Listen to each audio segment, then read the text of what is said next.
Alright, I've got the standard bank line stretched across the pond now. Okay, so I'm going to undo this clove hitch off my main pole and throw a bow line in here.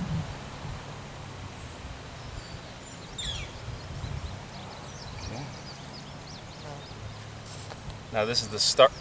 This is the start of the main trot line. This is right off of the spool. We'll tie this on again. Another bow line.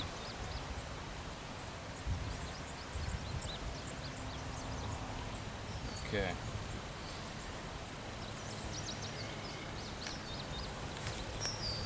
So now the important thing to think about running my line out, I haven't wasted anything. I haven't wasted any bank line at all. I'm going to basically start reeling it in. And as I do that, make sure we don't have any tangles here. Okay. As I do that, I'm pulling off the spool. And right now I got to my first swivel. Okay.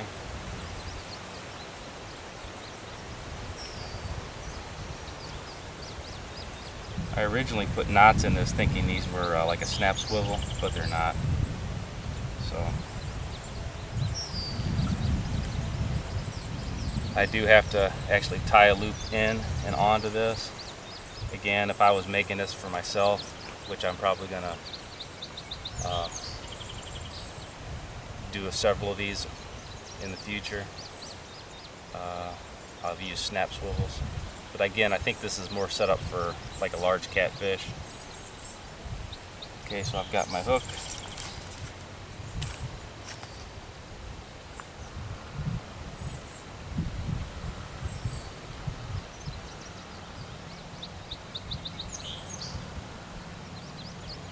Okay, my hook.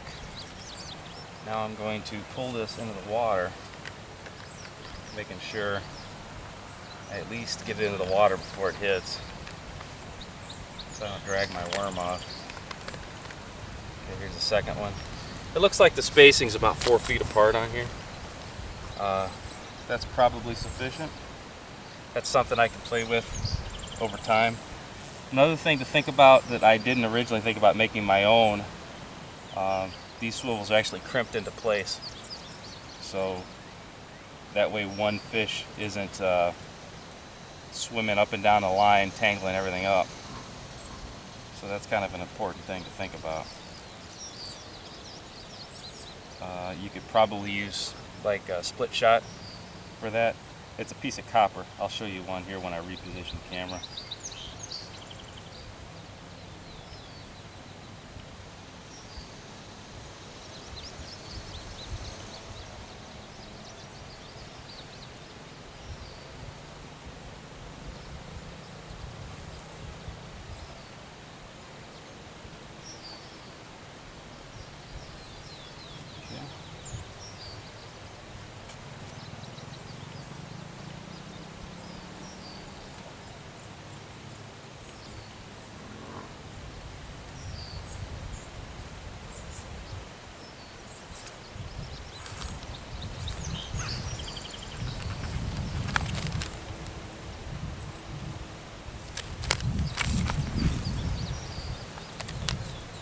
Okay, here's my next swivel. Fish are jumping already.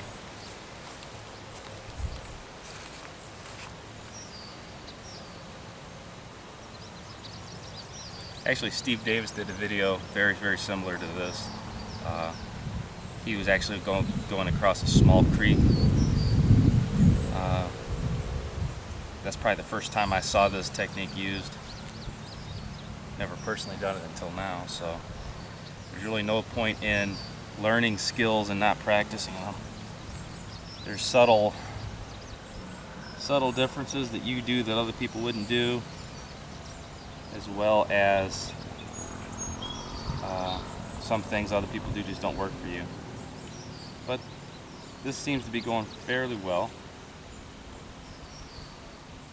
I guess the challenge will be reeling it in with fish on, but I gotta get lucky before I can get have that to be a problem. So again, this is a very, very weedy pond that might affect us.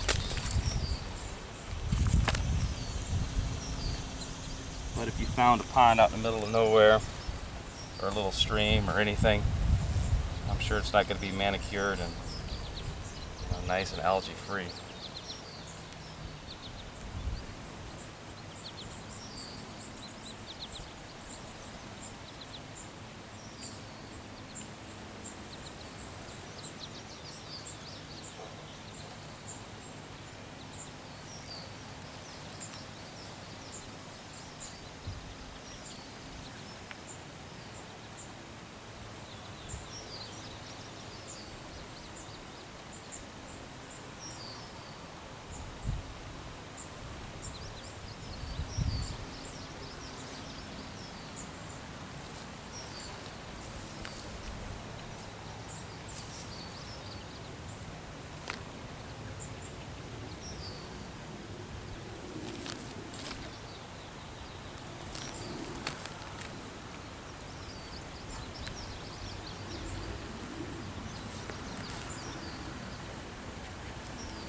Take a second to reel up my bank line before things get carried away here. Anytime you're dealing with multiple lines like this, you really got to pay attention to the small details and take your time and fix things as they occur, or you're in for big problems.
That's 2,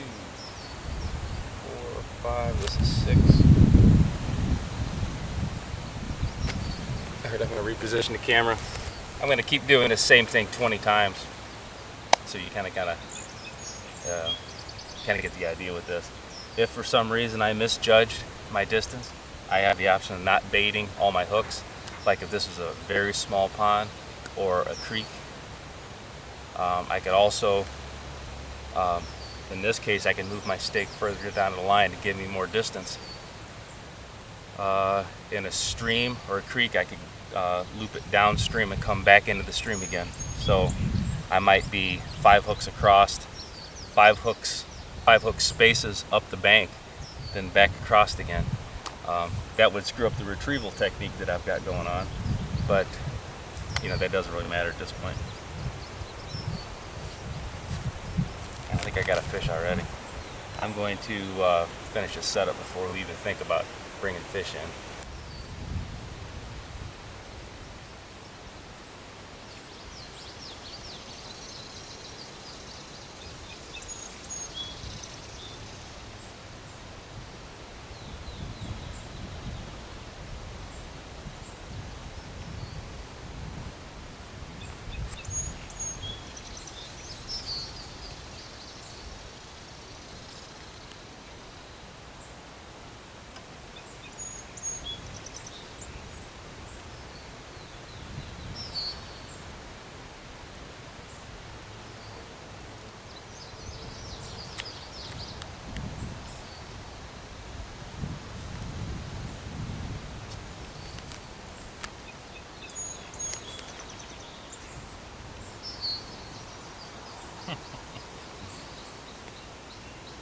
Yeah, I definitely have a fish on here. This is makes it trying, I guess, to set up a fish line when the fish won't stop biting long enough to get it set up. For example, I guess. I guess that's a good problem to have.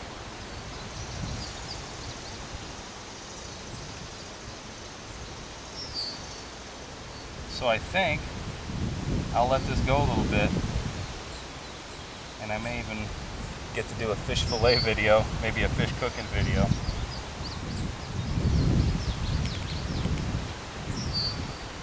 This will also catch turtles. I guess it would depend on your bait you have available.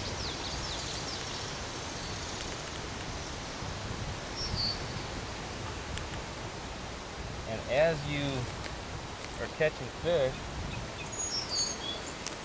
that's actually jigging the line for you. So that's giving a little action to the bait itself. It's probably just helping things out.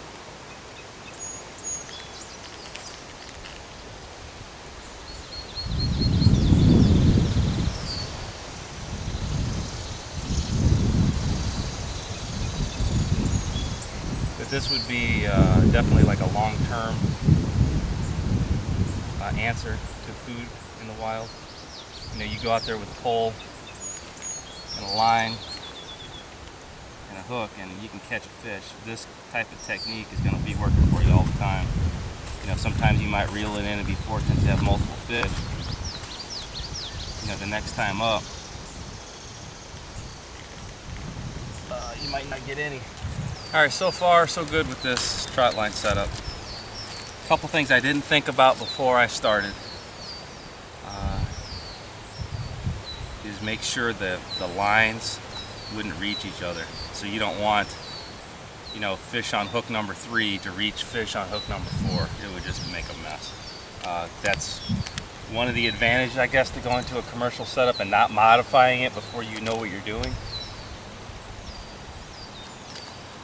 That's something that they actually did a really good job of.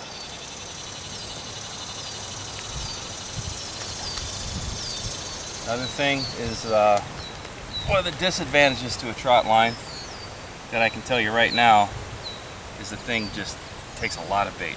So if you're in a situation where you don't have access to a lot of bait, this may not be the best setup for you. I knew it was going to be close. I was cutting my worms as close as I could. And actually it rained last night here, but prior to that, we haven't had much rain at all. It's getting kind of hard to dig a hole. We were out here a few days ago fishing, flipping over dead logs, doing our normal thing to try to find bait, and there was nothing. We didn't have any bait at all. Like a very, very small worm was the best we had. So I actually went to plan B, which is cut up bologna.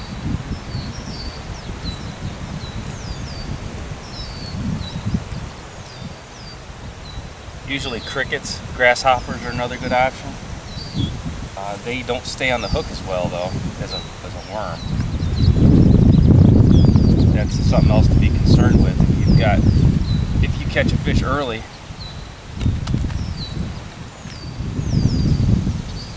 and let it sit out overnight or for even, you know, a few hours, is, you know, that line's going to be jigging and tugging, and you see how hard I'm pulling this thing because I've got fish actually on here, I can tell.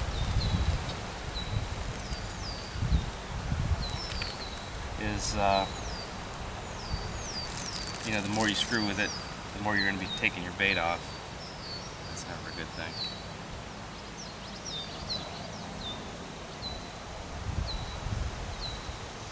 You know, the time involved in this is kind of a wash because you're actually fishing 20 times with 20 hooks like this. So I don't think that's an even trade.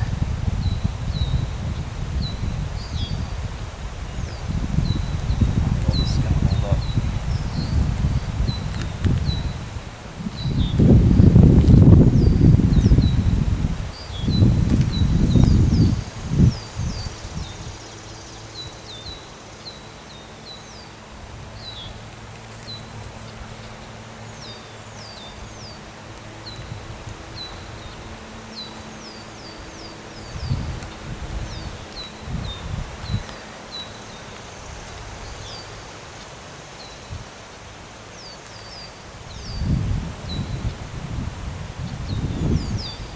I also would assume clear water without the algae like I've got here, this would be a lot easier to tug back and forth, because I know there's fish on here because I can feel them pulling. These are nice sharp hooks, so I assume the fish aren't off there, but it's definitely a strain just pulling this through.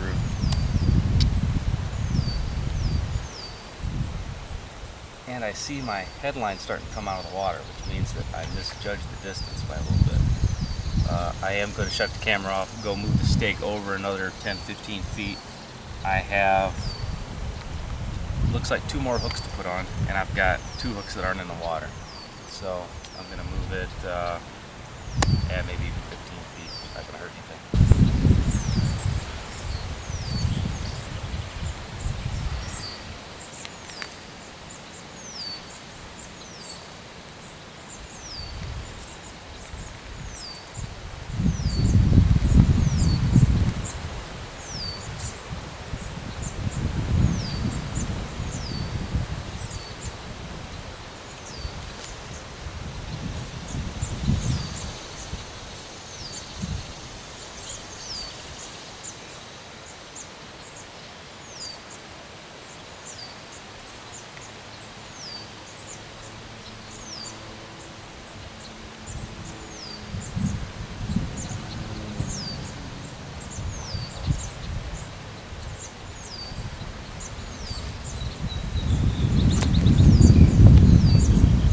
Looks like I had an extra hook in here.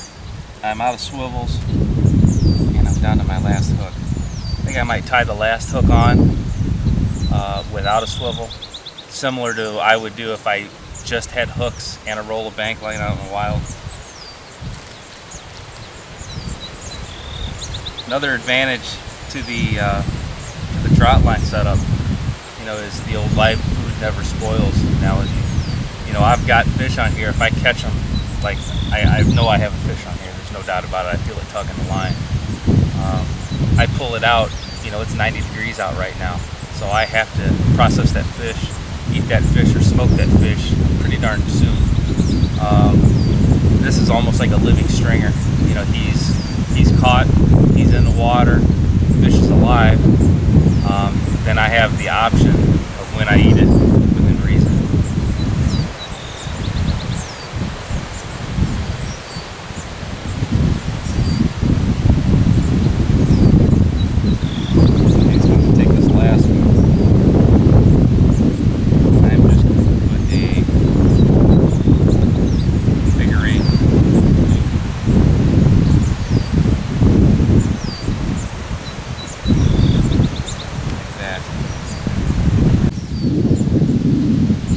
Alright, this is the standard setup here. There is a swivel, a ball swivel, and then there's 2 crimped stoppers on either side. And the purpose of that is just to keep the fish from walking the line up and down, so it's stationary. And then the lines are short enough where the fish aren't going to be tangled up with each other. So if you were to do just the standard lark's head, which would just be like a loop wrapped around and cinched into place, the fish would be able to pull up and down. And because I have an extra hook with no swivel, I don't believe I missed one, but who the hell knows. I put an overhand knot, and then that loop I'm going to tie the hook to, and then that's going to keep the fish from walking up and down. At least that's my theory. So we're going to actually see how well just a loop works as opposed to a swivel. I guess another advantage to a loop like that as opposed to a swivel, this is the knot I've been using with all these. I kind of switched to just an overhand knot.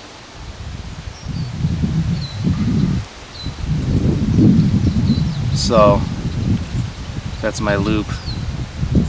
This is my loop and my line. I'm going to put the loop over top of the loop in my main line, bring the hook through the hole, and then marry that into place. Now that's locked in and that's not going to go anywhere. That was my original intent with the swivels, but the eye of the hook wouldn't go through there. So that's actually a little faster technique if this works compared to the swivels. If I was going to make one of these and I could find the crimp on ends, I would find big enough swivels where the hooks would pass through. And then this bait is obviously not as well attached as a worm, but you got to make do with what you got, I guess. So right now I have 3 hooks that aren't in the water.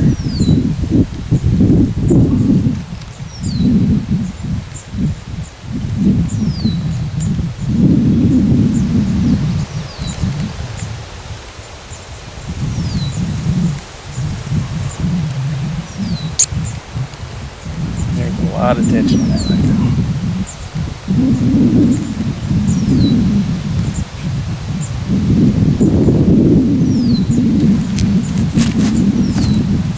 There we go.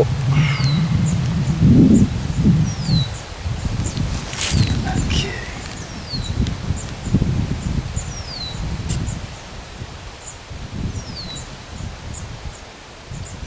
So, just for sake of causing myself more problems,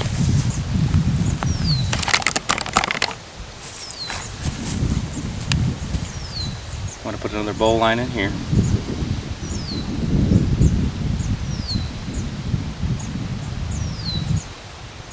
And I apologize for not being better with these knots as far as demonstrating them or having a catalog of knots to show you that I can reference you to, but you know, you got to start somewhere. So this is a little more fun to do than sitting showing everybody knots. So I'm going to cut the line.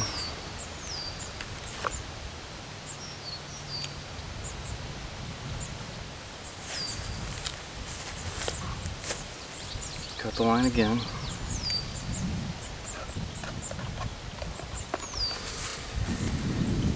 Okay. Another bow line. So I got bow line to bow line.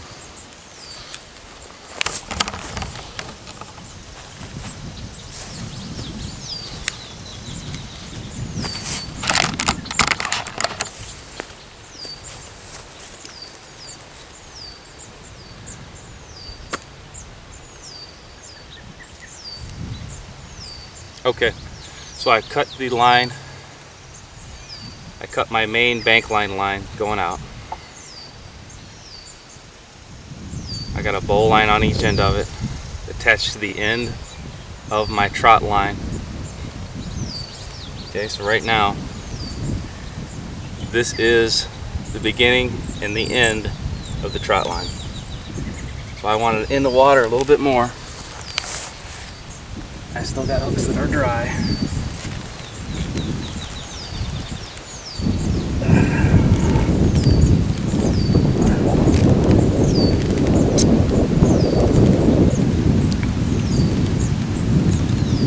I know I'm fighting weeds, but I know I've got fish on here also.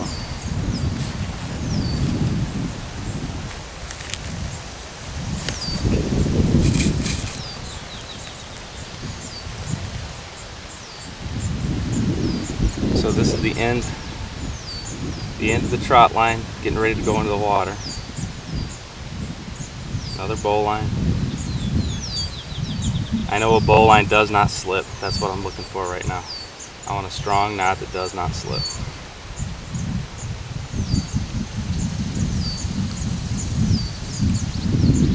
Okay.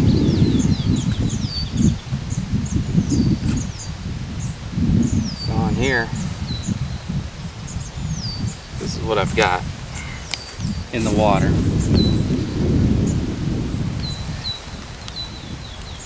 Put another bow line in here on the end of the line. So I've got the beginning and the end are now tied together.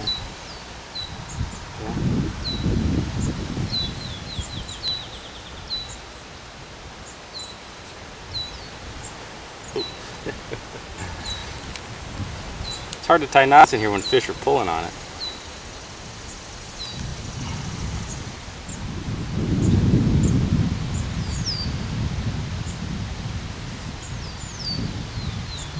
big fish on here, or a lot of little fish, I can't really tell.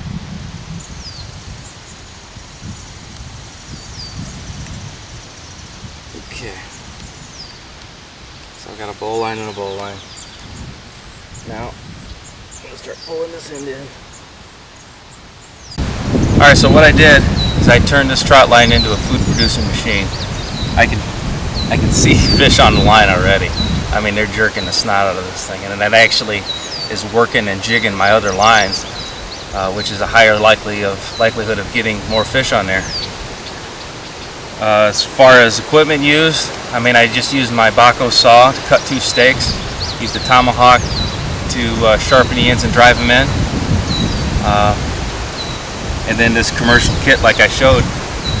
The advantages to it over just having monofilament line like I went over before are the swivels and the stops. So we'll try that lark's head, or the overhand knot, to keep it locked into place. We'll see if that works. Maybe we can get by without it. I will check this probably later today. We'll reel it in. We'll see what we get. We may or may not bait it and set it out again depending on how many fish we get. And we'll go from there. Alright, so once again, Jamie Boggs from Burning River Bushcraft. I will see you soon.